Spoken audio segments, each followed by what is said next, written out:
নমস্কার, আমি ইন্দ্রাণী। শুরু করছি আজকে। স্কুল সার্ভিস পরীক্ষায় সেরা সাফল্য মানেই oxygen books SSC gateway series. অনেকেই বলেন, বড়রা এই উপদেশ দেন। আমার ঠাকুমা পই পই করে বলতেন, ভাবিয়া করিও কাজ, করিয়া ভাবিও না।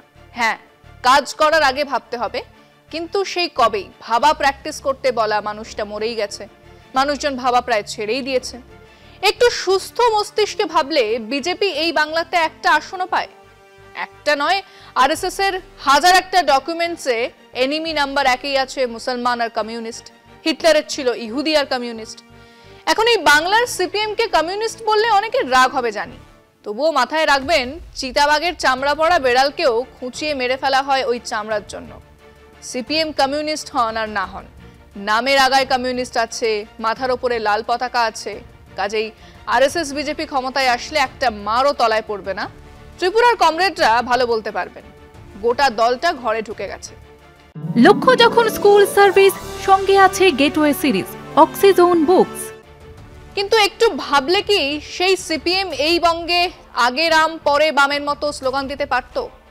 দলের এক বিরাট ভোট ট্রান্সফার করতে পারত বিজেপিকে? না, মানুষ ভাবে না, আর রাজনীতির লোকজন তো নয়। চটজলদি লাভের জন্য তারা যা খুশি করতে পারে। সেই পথ ধরেই যাচ্ছিল ইলেকশন কমিশন, এক সাংবিধানিক প্রতিষ্ঠানের রুটিন কাজ। তাকে শুভেন্দু অধিকারী এই বঙ্গের নেতারা এক দলীয় কর্মসূচি হিসেবে কেবল ঘোষণাই করলেন না, জানিয়ে দিলেন রাতের মধ্যে ঘর ছেড়ে চলে যেতে হবে মুসলিমদের। শুভেন্দু অধিকারী জানিয়ে দিলেন 1.5 কোটি রোহিঙ্গাদের খুঁজে বের করা হবে। হ্যাঁ না ভেবেই বলেছেন। সেটাই বিষয় আজকে। শুভেন্দু অধিকারী ফাঁসবেন সংশোধিত ফাইনাল ভোটার তালিকা বের হবার পর। ভোটার তালিকার বিশেষ নিবিড় সংশোধনী বা এসআইআর শুরু হয়েছে রাজ্যে। সংশোধনের পর চূড়ান্ত তালিকা প্রকাশ করবে নির্বাচন কমিশন। সেই তালিকার ভিত্তিতে আগামী বছর মে মাসে পশ্চিমবঙ্গ বিধানসভার ভোট হবে। এসআইআর নিয়ে ইতিমধ্যেই দেশ জুড়ে বিতর্ক উঠেছে। বিরোধীদের দাবি, শাসক বিজেপির সহায়ক হিসেবে নির্বাচন কমিশন কাজ করছে। রাজ্যের বিরোধী দলনেতা শুভেন্দু অধিকারীর হুঙ্কার, এসআইআর হলে কোটিখানেক নাম তালিকা থেকে বাদ পড়বে। এই বাদ পড়াদের অধিকাংশ রোহিঙ্গা ও বাংলাদেশের অনুপ্রবেশকারী। কিন্তু গত দুটি লোকসভায় যে মতুয়ারা নাগরিকত্ব মেলার আশায় বিজেপিকে ভোট দিয়েছিল, তাদের নামও তো বাদ পড়ার সমূহ সম্ভাবনা। সেক্ষেত্রে কি হবে? আর এত রোহিঙ্গার কথা বলা হচ্ছে, এখনো পর্যন্ত তার কোনো চিহ্ন নির্বাচন কমিশনের কর্মীরা খুঁজে পাননি। এদিকে নাম বাদ যাওয়ার আতঙ্ক তৈরিতে শুভেন্দু তার দলের বাকিদের ছাপিয়ে গিয়েছেন। রাজ্য প্রতিদিন এসআইআর আতঙ্কে আত্মহত্যার ঘটনা ঘটে চলেছে। নতুন তালিকা প্রকাশের পর শুভেন্দুর দাবি, অনিবার্যভাবেই ভুল বলে প্রমাণিত হওয়ার সম্ভাবনা প্রবল। তাহলে কিসের ভিত্তিতে বিরোধী দলনেতা এমন দাবি করে চলেছেন? রাজ্যের বিজেপির অবস্থা শোচনীয়। দলের কোন্দল অব্যাহত। বিধানসভা ভোট এগিয়ে এলেও বঙ্গ বিজেপি কোন্দলেই ব্যস্ত। এই অবস্থায় শুভেন্দু রোহিঙ্গা নিয়ে সরব হয়েছেন।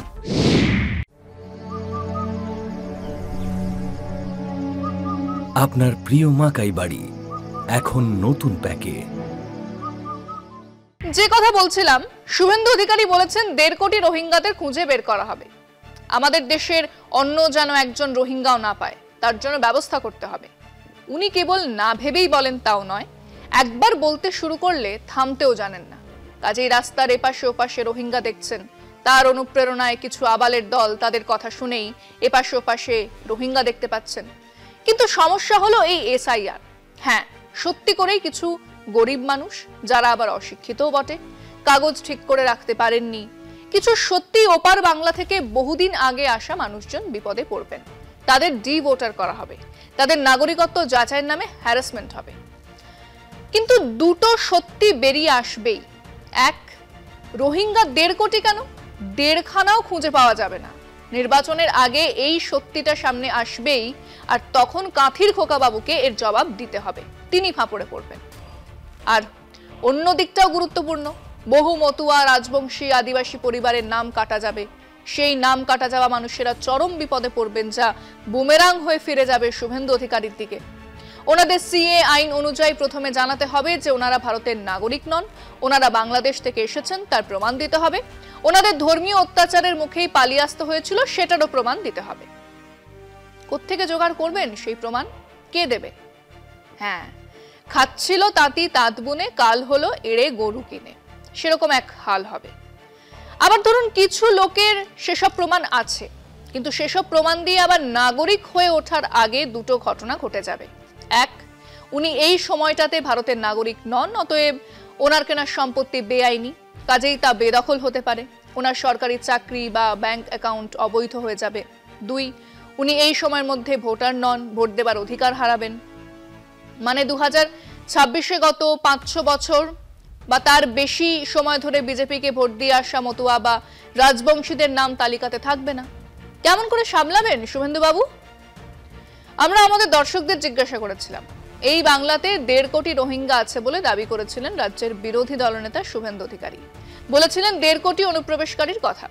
এবার এসআইআর হবার পরে যদি দেখা যায় 1.5 পিস রোহিঙ্গাও নেই, তাহলে কি ওনার মুখে চুনকালি পড়বে? শুনুন মানুষজন যে শুভেন্দুবাবু অ্যাকচুয়ালি জানেন না রোহিঙ্গা সারা পৃথিবীতে কত আছে সেই সংখ্যাটাই জানেন না। তা উনি বলে দিলেন বাংলায় 1.5 কোটি রোহিঙ্গা আছে। তো শুভেন্দুবাবু তো এরকম অনেক কথা বলেন, তথ্য জানেন না, কোনো বিশ্লেষণ করতে পারেন না। ওনার যা মনে হয়, মানে আমার মাঝে মাঝে মনে হয় উনি লোকটা মানে সুস্থ নয়, তা ওনার জন্য আমার মায়া হয়, দয়া হয়। শুভেন্দু অধিকারী এবং বিজেপির নেতারা বারবার দাবি করছিলেন যে পশ্চিমবাংলায় 1,20,00,000, কখনো 1 কোটি ইত্যাদি ইত্যাদি রোহিঙ্গা এবং বাংলাদেশি মুসলমান, তাদের তাড়িয়ে ছাড়ব এবং ইত্যাদি। কি দাঁড়ালো? ওরা যা বলেছিলেন আসামে তা ঠিক উল্টো, যা বলেছিলেন তার উল্টো রাখলো, অসত্য বলেছেন। এখানেও তাই।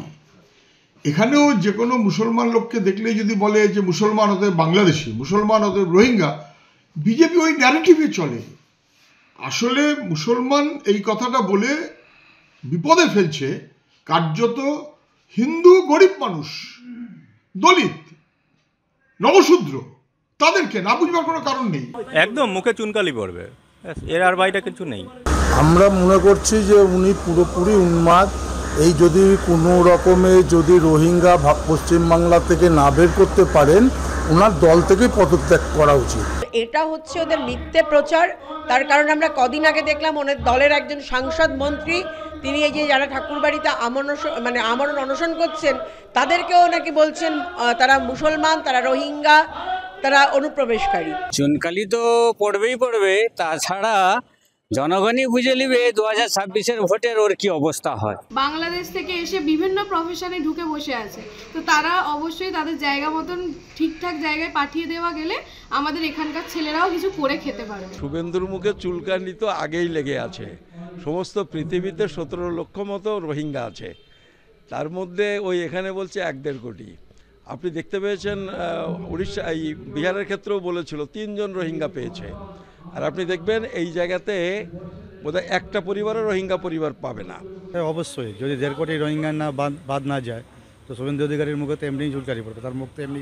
শুভেন্দু অধিকারী অ্যাকচুয়ালি সকালবেলা কি বলে আর বিকেলবেলা কি বলে তার মধ্যে বিস্তর পার্থক্য। এবং শুভেন্দু অধিকারী বিগত বছরগুলোতে আমরা যদি প্রিভিয়াসলিও দেখি তাহলে শুভেন্দু অধিকারীর কথার কোনো বাস্তবতা নেই। আমার যেটা মনে হয় উনি তো উন্মাদ পাগল। সারা পৃথিবীতে রোহিঙ্গা আছে দেখছি 19 লক্ষ, উনি বলেছেন 1.5 কোটি রোহিঙ্গা। তাহলে এসআইআর ফলে যদি 1.5 কোটি রোহিঙ্গা না পাওয়া যায় তাহলে উনি কি উনার নিজের মুখে চুনকালি মাখবেন? এটা আমি উনার কাছে প্রশ্ন রাখছি। না চুনকালি তো পড়বে, উনি যবে থেকে গেছেন তবে থেকে তো বিভিন্ন ধরনের মন্তব্য করছেন, যেটা কি গণতন্ত্রের পক্ষে খুব বিপজ্জনক।